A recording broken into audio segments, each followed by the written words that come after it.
My grandparents, they've had like a lot of situations in England where it's been like a lot of wars and stuff. And my grandfather's actually been in the war. And your brother, is that correct? My uncle. Was Her killed. uncle, my grandmother's uncle, he was actually in the war at the time, and he did get shot and killed. We have a bit of stuff over here that they can show you. Some show and tell stuff, yep.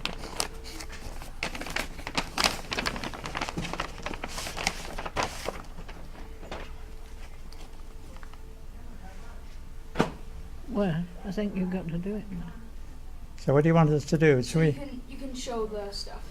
Oh, we're doing that, are we? Oh, okay. I wasn't sure how you wanted to go. You're going to hand it round? Well, some of the stuff, I would say, not hand some of the small stuff. Well, some of it can hand round.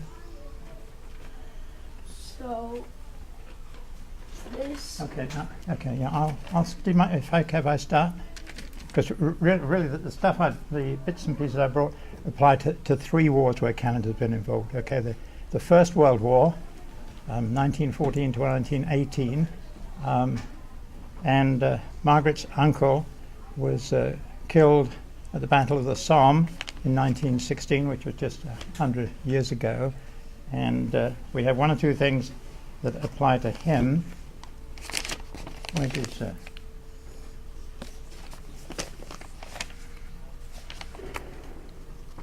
That's about him being missing. yeah, there's a newspaper entry about him missing. Where's his dog tag? In an envelope. No, not in there. It should be in the other.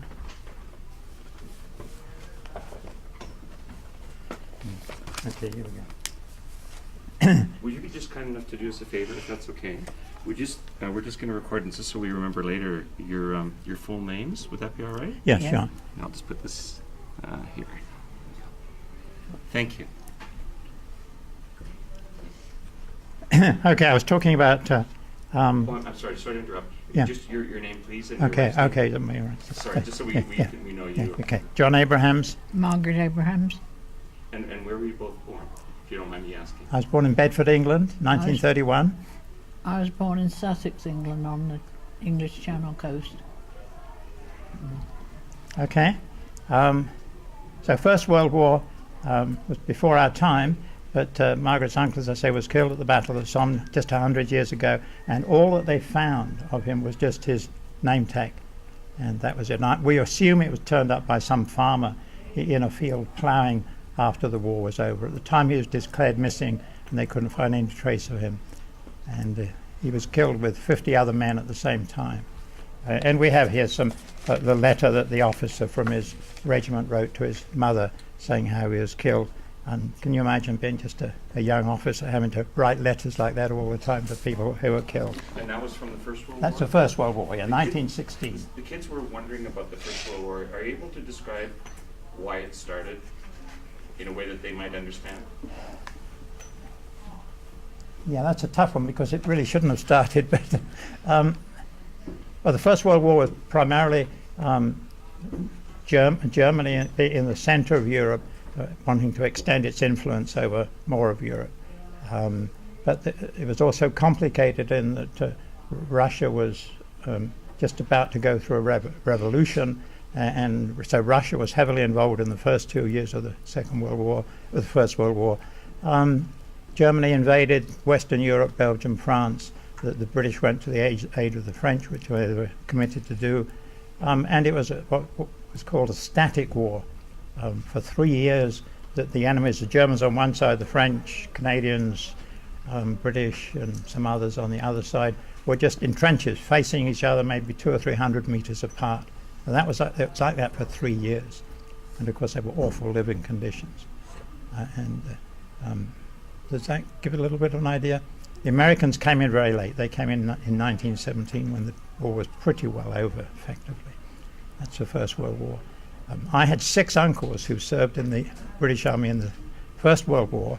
So because of talking to them a lot, I feel almost as though I was involved. I mean, it was 15 years before my time.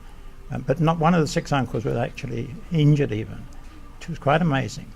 2 of them were in the front line. One was a machine gunner, but they all 6 of them went through the First World War without being hurt at all, which is quite remarkable. So that's the First World War. Okay. So as I say, obviously we don't have many mementos, but there's a few here. Maybe we'd send this around. These are pictures from a newspaper of soldiers that were missing, and people sent their photos. Yeah. So it would give you an idea as to what the soldiers He's looked the like. one down in the right hand. The bottom right-hand corner is Margaret's uncle, who was killed at the age of 24. Just one other thing. Because they were short of men in the First World War, the women went into the police force for the very first time. So we've got a picture here of my aunt Edith, who we knew very well, of course, later on, when she was a policewoman, one of the very first policewomen in the Western world, really, during the First World War. So that would be around about 1915, I would think, around about 100 years ago as well. I could go on and on. This is one of the huge memorials in northern France, where Margaret's uncle's name is engraved. They built a huge monument to all of those who didn't have graves. Of course, there were many thousands of those. This is a place called Thiepval in the north of France, which is very close to a monument which should be known to Canadians, the Beaumont Hamel, which is where the Newfoundland Regiment, all of their men are buried. This is sort of next door to that.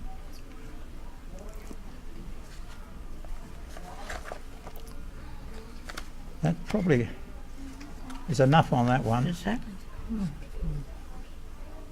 Any questions? Yes.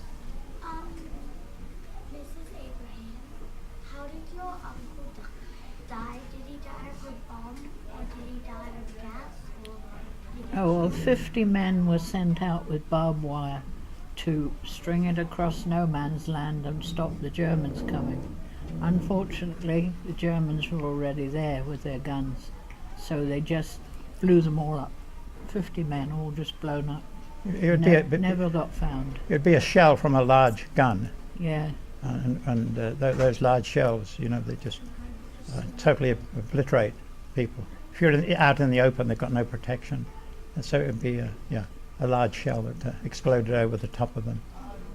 Yes. how long did you serve in the war? I was served during the Korean War. I want to make it plain, I wasn't in Korea as such, but I served during the Korean War, which was 1949 to 1951. Okay, that's a question, yeah. Mrs. Abraham, what is your uncle's name? William Joseph Walder. Yeah.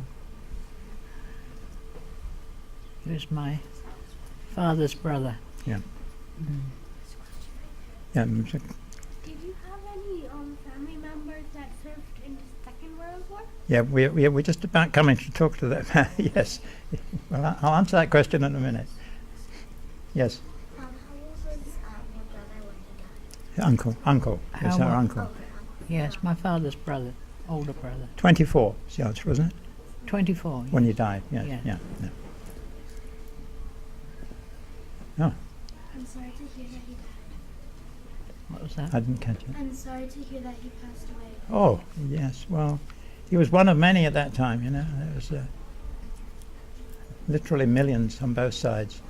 It's hard to imagine, really, but that was a big difference between the First World War and the Second World War. The actual army casualties were about 1/10 in the Second World War overall compared with the First World War. And that was true for Canadians and everybody else. Yes? Did you ever fly a plane? No, I was in the army. We didn't fly planes. We kept our feet on the ground as best we could. You were in a tank. Yeah, I just had a small tank to ride around in, that's all. The Second World War, there's a question here, which was 1939 to 1945. Both of us can remember that very well because, excuse me, I was 8 when the Second World War started. I can remember clearly the day the war was declared, which was a Sunday, we went to church, we came home, we listened to the radio, and Mr. Chamberlain came on the radio at 1 o'clock in the afternoon of Sunday, September the 3rd, and that's still so clear in my memory of, this. Mr. Chamberlain was the person who was Prime Minister. He was Prime Minister at that time, yes, and said that, that France had been invaded and therefore we were at war, and the air raid sirens, I'm not sure if you're familiar with that, they sounded right that very afternoon. It was a false alarm, and so I can remember that clearly. To answer your question, did any of my relatives serve in the Second World War? I had 3 cousins, so by that time, of course, I was too young to be in the Second World War, but I had older cousins. One served in the Air Force in the Middle East, funnily enough in Iraq, which is everybody knows about now, and the other 2 were both in the Merchant Navy. That means to say they were serving on oil tankers. One was a deck officer, one was an engineering officer on oil tankers. Now, if you know what happened in the Second World War, that was not a very pleasant thing to do, because the Germans were trying to sink these oil tankers at sea, and they were. So that I had three cousins, yes, served in the Second World War. Yes. I'm actually from England. Yes. And so is my family. Do you know what Nottingham is? Absolutely, yes, yeah. I was born there. You were born in Nottingham, okay. Yeah. Nottingham's famous for having cigarette factories. That's what everybody in Britain knows it about. Well, the major cigarette factories are all in Nottingham. Not that I ever smoked, but that's what we know it for. Plus Robin Hood, of course. Yes. Do you have any more stuff to pass around, or? Oh, well, yeah, we got more Identity cards. stuff now. Pardon? Identity cards. Yes, okay. No, they're not in there. They're not in there. No. Where are the identity cards, and if they're not in there? In that other envelope.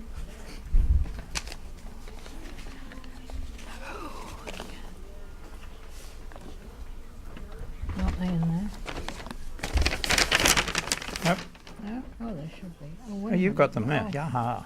Yes. Sorry. Grandmother was hiding them from me just to tease Yeah. me. Yes, we all had to have identity cards during the Second World War, and we each had a number. Our family's number was EHBP, and my father was number 1, my mother was number 2, I was number 3, my sister was number 4. So we had 19 the war started. Yeah, So it was the 1940s. yeah. So it'd be 75 years, roughly speaking. Yeah. This is John's pay book from his army days. Yeah, that was during the Korean War. Yeah. That was later. That was around about 1950 to 52. Yes, so the back again.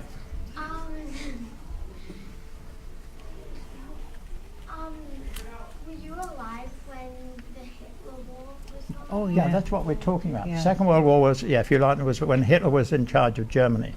Yes. Pardon? Was it really scary? Did you say scary?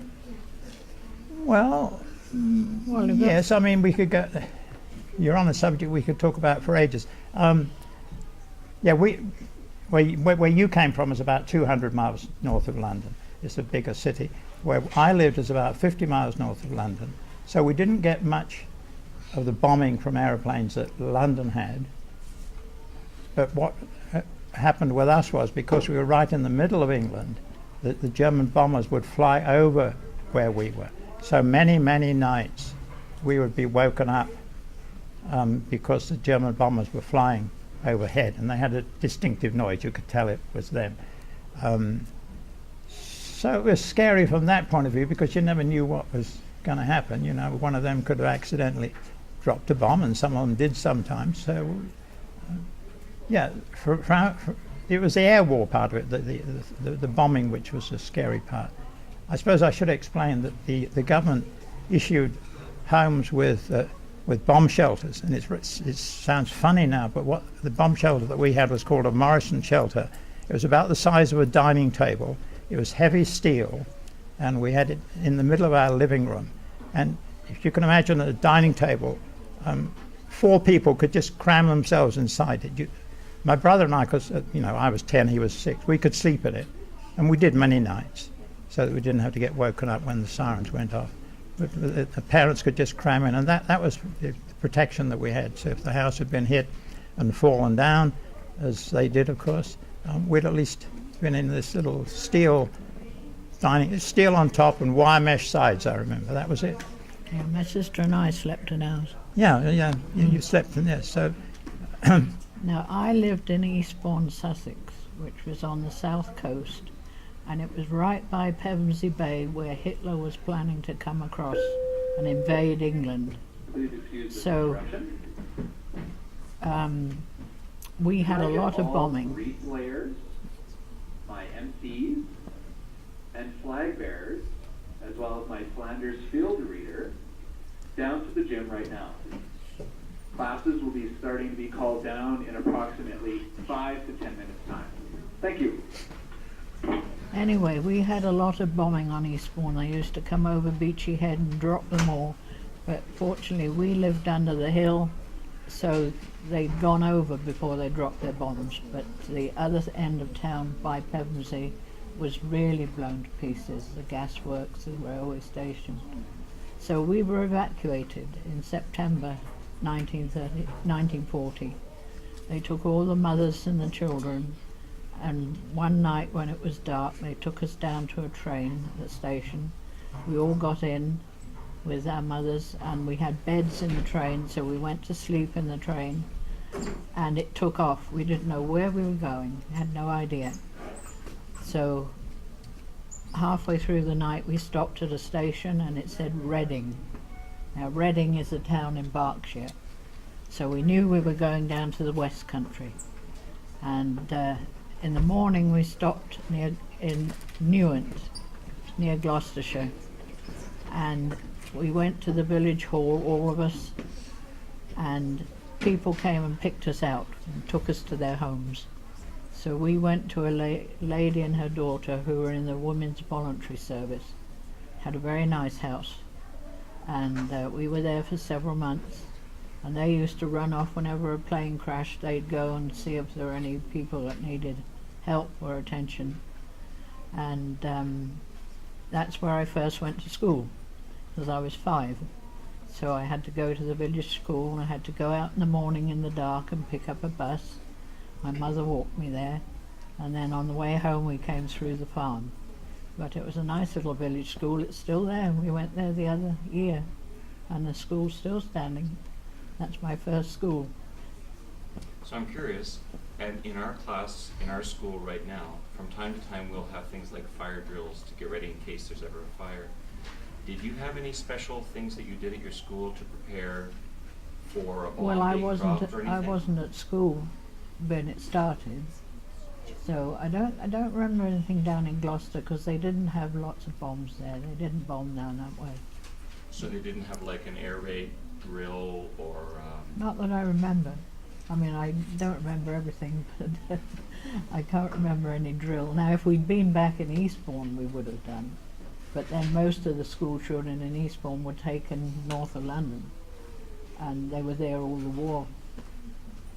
So, anyway, we were there a few months, and then we came back. My father couldn't come with us because he worked in a government office, and he had to stay behind and guard all the papers and stuff, and do fire drill, watch for when they dropped these little bombs on roofs that caught the house on fire. So we came back to about Christmas time, and later on we moved out to the country, as I say, where we had lots of Canadian soldiers around us who gave us their candy ration, which was nice because we didn't get much.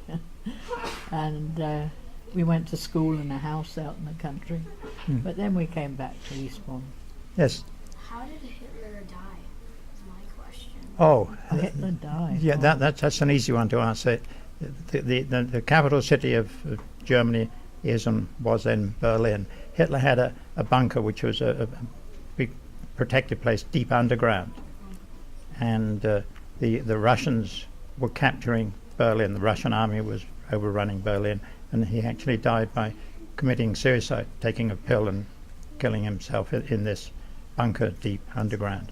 That would be in May of 1945. I can't give you the exact day, but earlier, it was the first week of May 1945, that much I can remember. So he wasn't killed as such. He and his government ministers with him, most of them did the same thing. Some didn't do it and they were captured by the American army the next day. And is it true that he had a girlfriend, Ava Braun, and she also killed herself? Oh yeah. Yeah. And is it also true that when the forces were coming upon his bunker, that those who were defending Hitler, and I hope I have this right, they were really children. They were young people, like 12, 13 years Well, old. not that young, no. I mean, we have good friends in Germany now, and certainly there were 16-year-olds. I doubt very much whether there were any under 16 because they wouldn't have had the training. So, yeah. But they were not adult soldiers. Oh, no. But then as soldiers, we were only 18, right? I mean, I at the age of 18, I was responsible for 10 men, and we had the explosives to blow up 3 bridges when the Russians invaded, which everybody expected to happen in the Korean wartime. We forget that now. That, in 51, we fully expected that because the Chinese were invading North Korea, that the Russians would invade Western Europe. And so, gangs of 18-year-olds were driving around with little tanks with explosives to blow up bridges. Your wife mentioned a minute ago about the concept of rations. This is something our kids would never understand. No. Can you explain to them what are rations and why did they have to do that? Can you explain that to them? Yeah, well, Britain... She's asking me. Oh, asking you? You explain it then. Okay, yeah, right. Yes, every bit of food had to be rationed. You're only allowed so much butter, so much meat, or anything, so that just to make sure everybody had something, and that we didn't run out of food, because things were a bit short. You couldn't get real eggs unless you owned chickens. My mother had to cook with dried eggs, which wasn't very nice. So our mothers had a hard time cooking in the war. They had to make do. And So so the kids probably don't know. So when you say dried eggs, you're talking about powdered eggs. Powdered Or eggs, yeah. You like add water or yes, something. Yeah. yes, that's right. Okay. But we kept a few chickens, so we did get some real eggs. But no, everything was rationed: sugar, butter, flour. Well, some things didn't exist. I mean, for 6 years we didn't see oranges or bananas or No. any of those things at all, because the reason, of course, was that Britain was not self-sufficient. Britain didn't grow enough food for the 60 million people that were there, so it had to come in by sea. And the Germans were sinking a good number of the ships that were bringing in the food, so it was in short supply. I remember, this is a bit funny, but before the war we used to get all of the bacon in Britain came from Denmark. My father loved his Danish bacon. During the wartime we got some bacon, but it came from Canada. And of course my father complained, "Oh, I can taste the fish in this bacon. I don't like it at all." So he complained about his Canadian bacon. He was lucky to have any bacon at all. But Yeah. that was went on even after the war. For a year or two we still were rationed. Oh, for as long as the war lasted, we had shortage of food in Britain after the war for another 6 years, because of it. The country really didn't We have recover. a few more minutes until they probably call us down to the gym. If you have any questions, put up your hand, introduce yourself, and ask your question, please, before we go. Okay. Yeah. I'm Scarlett, and how old are you guys when you're in the war? How old were you during the war? It started when I was 4, and it finished when I was 10. And you were 4 years Yeah, older. so that makes me 8 and 14, doesn't it? Yes. Yeah. So I was 14 when it finished, yeah. Yes. How long, my name is Bronwyn, and how long did the war go on for? The First World War was 4 years. The Second World War was 6 years. And the Korean War was 3 years. So those were 3 wars where Canadians were heavily involved. Yes. My name is Megan, Mm-hmm. and I have a question about bacon. Do you think English bacon's better or Canadian bacon? Oh, that's a good question now, isn't it? Canadian bacon. Oh, yes, I'd vote for Canadian bacon, yes. Yes. My name's Bella, and when they evacuated you, did you bring all your stuff like you were moving, or did you just Oh, bring no, a few no. belongings? We just put our clothes in a case and put it on the train, and they took us away, and we didn't know where we were going. We just had one small suitcase each. If you see the pictures of the evacuees coming off the trains, yes. When you were in the Korean War, what was your most dangerous piece of weaponry? Oh, dangerous piece of weaponry. Explosives, I guess, because my job was to blow up bridges so that the Russians couldn't come across the border. So we never did that because it didn't actually happen, but we were ready to do that. Yeah, explosives would be it. If you want to blow anything up, just come and ask me. I'll tell you exactly how much you need and where to put it. And I can blow up anything very efficiently. Yes? I'm Elizabeth, and were any of you in any of the world wars? You know what? I didn't catch. Can you? Were any of you guys in one of the world wars? No, we were too young. See, I was the older of the two, and I was only 14 when the Second World War finished. So that's why I had some cousins in it, but I was too young. We were in the war that we got bombed. Yeah, but I mean, yeah, we were in the sense of being bombed because the Germans bombed everywhere in the country, but not in the sense of, having a uniform. No. My name is Keegan. Was there any tanks back in World War II? Oh yes, the tank was invented and came into the war in the First World War in 1917. How much hits can a tank take? How much hits can a tank take? Well, do you mean how heavy is it? Or, Yeah, how much bullets can Oh, a tank take? well, yeah, a few tens, maybe 40, 50 shells that it fires from its gun. Yeah. The tanks nowadays weigh about 70 tons. They have a crew of 3 men typically, and they probably have 40 or 50 shells that they can fire. Yeah. Hi, my name is Preston, and didn't in World War II, World War I, people used to lie about their age to get into the war? A few, yeah. I don't think many. A few did, because particularly the First World War, the young men thought it was going to be an adventure. They thought it was going to be fun. By the time the Second World War came, everybody knew that war was not fun, right? It was more serious. So I don't think anybody did that in the Second World War. I can't believe it. But in the First World War, yes, some did, because they thought, if they were Canadians, it was a chance to get a free ride overseas, and yeah, sure, some. Yes. My name's Adam. I have a question and a comment. Sorry, no, I forget. But I remember my comment. My grandfather, he was also in World War II, and he lied about his age, and he got in the war when he was 16. Did he really? Oh, Did well, he? he was a brave guy. Yeah. Yes. Not many people would do that. No, he's from Newfoundland. Oh, he's from Newfoundland. Well, He's 5. yeah. Well, we had lots of Canadians come over in the First World War because my uncle's cousins were both killed. Yeah. They came from Manitoba. Yeah, see, Canadians would have done that because it gave them a trip overseas. If they, yes. I have a comment. I really enjoyed that you came here and you told us all about the wars, and I really enjoyed it. Well, thank you very much. I'm glad you had some good questions. They were all good questions. Well, I've often told the students this year that the single most important thing they can do to be a good learner is to be able to ask good questions. Right. So I'm actually also very proud of them. They've been very polite, very respectful, and I agree. I think the questions have been wonderful. Oh, yeah, they were wonderful questions, yeah. Are there any last questions before we get called down to the gym? Could we do this then? Could we give a really nice big round of applause? I